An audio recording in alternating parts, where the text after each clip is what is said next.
ئێستا میوانێکی دیکەمە ئەویش بەڕێز محەممەد عەزەدین ڕۆژنامەڤان و وەرگێڕ.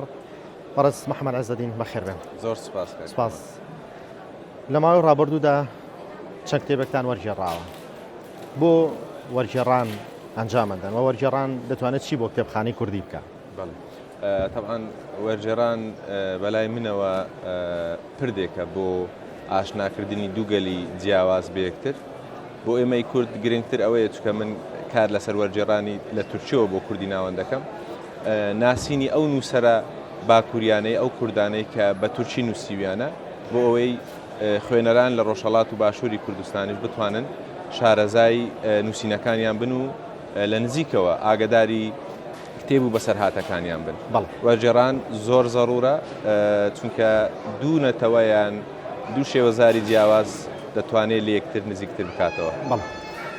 چەند کتێبتان وەرگێڕاوە تا ئێستاوە؟ ئەمڕۆ چەندی لە ناوەندەکانی بڵاوکردنەوەیە؟ 6 کتێبم وەرگێڕاوە تاکو ئێستا. یەکەم کتێبم بیرەوەریەکانی موسا عەنتەر بوو، 2000 چاپکراوە، خەریکن چاپی سێم دەکرێتەوە. کتێبی دواتر یادەوەریەکانی ئیسماعیل بێشکچی بوو، خۆشحاڵانە چاپی یەکەمی تەواو بووە.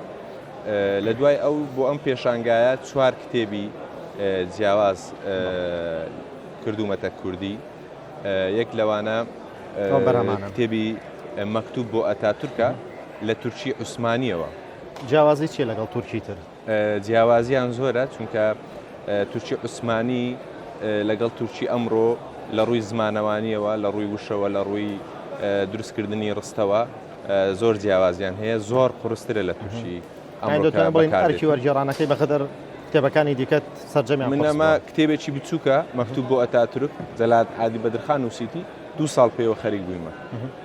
جگەلەوە بۆ نەبەلاتەوە گرنگ بوو 2 ساڵ سەرقاڵیان نەبی، چونکە دەقێکی مێژووی زۆر گرنگە. نامەیەکە بۆ ئەتاتورکی نووسیە جەلات عادی بەدرخان، ڕەخنە لە سیستەمی سیاسی و کۆمەڵایەتی و زمانەوانی دەگرێتن. دەتوانین بڵێن ئەم کتێبە ڕەخنەیەکی زۆر گرنگە لە سیستەمی کەمالیزم. هەروەها یەکەم کتێبی جەلات عالی بەدرخانە کە دەکرێتە کوردی ناوەندی.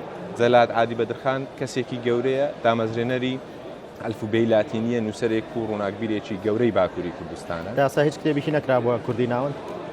نەخێر، ئەوەی ئەمن بزانم ئەگەر هەڵە نەبم. لەگە ماڵباتیان قسەم کرد، گوتیان هیچ کتێبێکی نەکراوەتە کوردی ناوەند.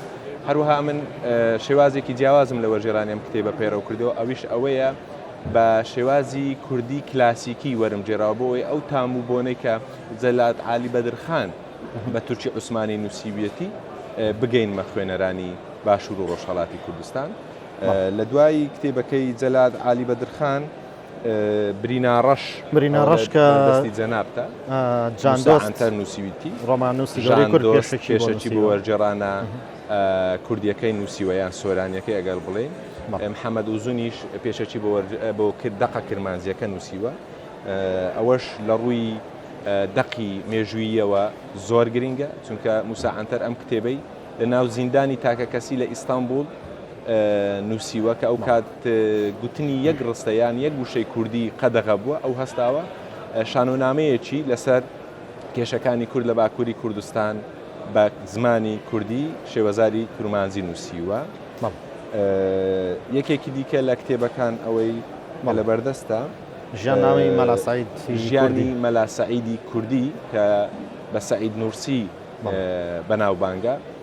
ئەم کتێبە دوو خاڵی گرنگ هەیە کە لە کتێبەکانی دیکەی مەلا سەعید جیای دەکاتەوە. یەکەم ئەوەیە ئەم کتێبە توێژینەوە نییە لەسەر ژیانی مەلا سەعید وەک ئەوەی کە مەسەلەن هەیە لە نێو کتێبخانەکان، بەڵکو عەبدوڕەحمان نورسی کتێبەکەی نووسیە کە برازایی مەلا سەعیدە تا کۆتایی یەکەمین جەنگی جیهانی لەگەڵی ژیاوە. هەموو یاداشتەکانی تۆمار کردووە کە ڕۆژانە لەگەڵ مەلا سەعید بوو نووسیویەتی. گرنگی دووەمی ئەم کتێبە لەوەیەکەوە سەرجەم ئەو کتێبانەی کەوا لەسەر مەلا سەعیدی کوردی نووسراون و بەشێکی زۆری کتێبەکانی خۆشی بەتایبەت ئەوانەی کەوا لە تورکیا چاپکراون وشەی کورد و کوردستانی لێ دەرهاتوە. بەڵام ئەم کتێبە مەلا سەعیدی کوردی، ژیانی مەلا سەعیدی کوردی، هەموو ئەوانەی تێدا پارێزراوە ناوی کورد و کوردستان و پرسەکانی تایبەت بەو بوارەی لە ناو داماوەتەوە و لێ دەرنەهێنراوە.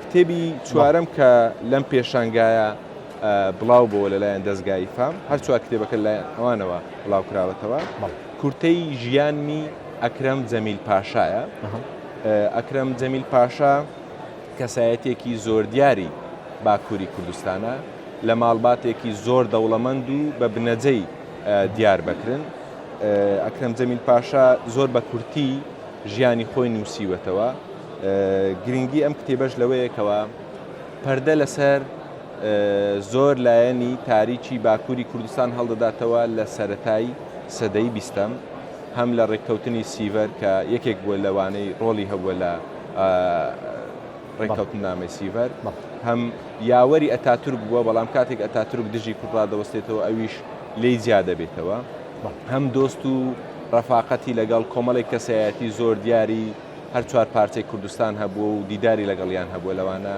قازی محەممەد لە ڕۆژهەڵات مەلا مستەفای بارزانی لە باشوور جەلات عالی بەدرخان کامەران بەدرخان مەیجەر نۆئێڵی ڕۆژهەڵات ناس و چەندان کەسایەتی دیکە لە باکوور دامەزرێنەری کۆمەڵی تەعالی کوردستانیشە ئەکرەم جەمیل پاشا ئەویش هەر یەکەم کتێبێتی کە دەکرێتە کوردی ناوەندی تا ئێستا پێشتر هیچ کتێبێکی دیکەی لە تورکیەوە نەکراوەتە کوردی ناوەندی وەرژێر تا چەند گرنگە کاتی وەرجێڕام کات بزانێ کتێبخانەکەی ئەو وڵاتی کە تێیەتی پێویستی بەمێن نەکار وەرجێڕامکە بەبێ پێویستی تۆ چەند تاتەن چەم لەم ڕەوارڕەم ڕوانگەیەوە کردوتەکە کتێبخانەی کوردی خوێنەری کوردی پێویستی بەمێ ئێستا ئەو پرسە لە هەر خوێنەرێک بکەیت دەڵێ لە بەشی تورکی کە وەربژێردرێت لە بۆ کوردی کەم و کوڕیمان زۆرە کێماسیمان زۆرە چونکە بەداخەوە ئەو کتێبانەی دیکە کە کراون لە تورکیرا زیاتر ئەدەبیات بووە بەڵام ئەو کتێبانەی من کاریان لەسەر دەکەم زیاتر بیرەوەری ژیان نامە نامای سیاسی کۆمەڵێک بوارن کە زانیاریان لە خۆ گرتووە وەرجێڕان زۆر گرنگە لە باکوور زۆر نووسەری گەورەی کوردمان هەیە بەداخەوە بەهۆی قەدەغەبوون نەیانتوانیوە بە کوردی بینوسن و بە تورکیان نووسیوە بۆیە دەبێت ئێمە لە ڕێگای وەرجێڕانەوە بتوانین شارەزای باکوور بووین لە زمانی یەکەمی نووسەرە کوردەکانەوە بۆیە وەرجێڕان لە هەموو زمانێکەوە گرنگە بەلای منەوە لە یەکتر نزیککردنەوەی کوردانی باکوور و باشوور و هەر چوار پارچەکەی کوردستان زیاتر گرنگترە بۆ ئەوەی زیاتر ئاشنای مێژوی خۆمان بی بەڕێز محەممەد عیزەدین ڕۆژنامەڤان وەرجێر لە ستۆدیۆی کرای کوردستان چوار ئامادە بوون سپاس بۆ ئامادەبوونتان و بۆ کارەکانتان زۆر سپاس بۆ ئەو دەرفەتی بێمەتان سپاس خەراتی